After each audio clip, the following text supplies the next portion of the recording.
Hello,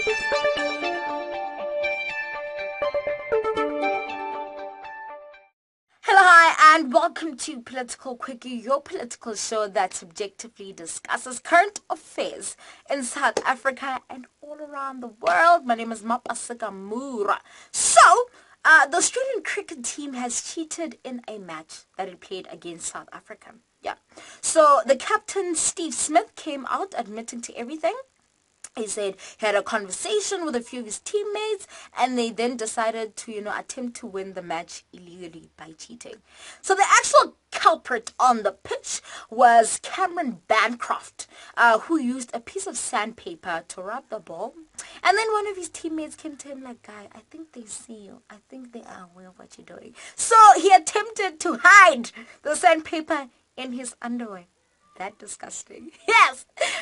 So, in light of all of this, allegations are that Australia cheated in another match against England, where the same guy, Cameron Bancroft, was seen slipping sugar into the pocket of his trouser. Yeah. So when you put two and two together, sugar and sandpaper have the same consistency. They both coarse, so maybe he used them for the same purpose. Australian media has been saying that there is white genocide, that the South African government is currently committed right now as we speak, which is absolute propaganda. If redress and the redistribution of wealth by using the expropriation of land without compensation is genocide, then I don't know. I don't know. So Australia has been saying that South Africa should be banned from international sport because of that. So maybe this is karma. If South Africa should be banned because they want to expropriate land without compensation, then maybe Australia should withdraw from international sports because of its lack of integrity. So, moving on to other news, however, Tanzania has a new president. Well, he's not really new. He's like 2 years into his presidency.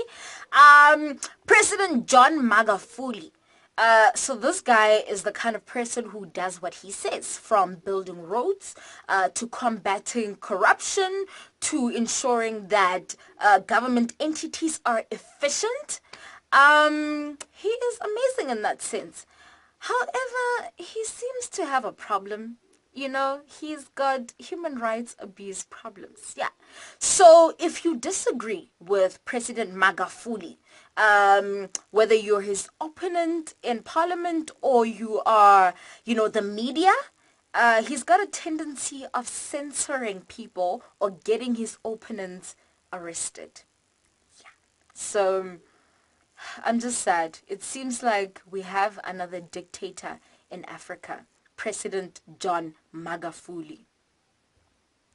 Moving on to international news, however, it seems like Facebook has access to our personal information. This is not really news because I think it was in 2015 when they reissued their terms and conditions. So we had to consent to that. And there were people saying, Facebook is spying on you guys. But they're not actually spying if we have consented. That's the thing, though. That is the thing. So apparently they've got access to our call logs, our phone books, our text messages, our calendars, as well as whatever that we are surfing on the net while we've logged on to Facebook. Yeah, it's that hectic. So it gets even worse because a data analytics company, Cambridge Analytica, gained access to our personal information through a third-party application. Yes.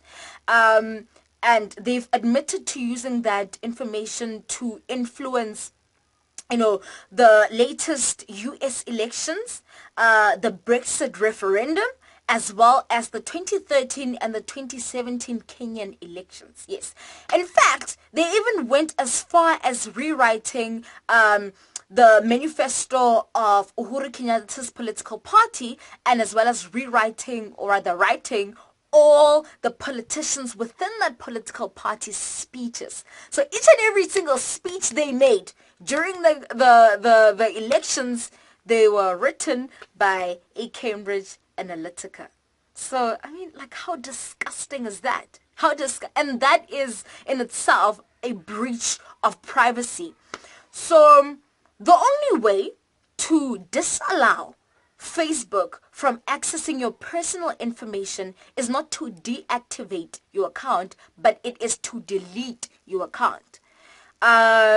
So it's not just Facebook. Google does the same thing as well. In fact, on every single Google page, if you go down, just underneath your location, you will see the word terms. And if you read that, it does say that you are giving them consent to publish, to use your information however they please. So this is absolutely disgusting, like on so many levels. The fact that we don't have privacy anymore. I mean, what's the use of a legal system if they can't intervene when something like this happens? And if someone comes out and says, "No, man, but you're consenting, you're giving them the right to do this," that's not really true. Because if Google and Facebook are doing this, and you need Google in order to access YouTube, for instance, are you really consenting? Why is it that the price of globalization and conveniency in terms of the internet is our human right to privacy? Why is that? How is that okay? And why are governments and the international community even allowing this? It's not okay. It's disgusting. And it's a breach of privacy on so many levels. So I would advise you to delete your Facebook account. But then if you're going to do that, then you have to delete your Gmail and your YouTube. So it seems like on all spectrums, these applications are breaching, our human right to privacy by saying that we've consented, which we have. But at the same time, it's like, do we really have a choice? So I think this is where lawmakers, policymakers get in and actually regulate and disallow these applications from even attempting to gain access to our personal information. Consent is not an excuse. It isn't. It absolutely isn't. I think this is absolutely disgusting and lawmakers need to do something. Or a friend of mine was saying might as well just start using the dark web and, use that instead of, mainstream internet. So yeah, that was Political Quickie. I love you guys. Use your talents to serve humanity and I will see you next week.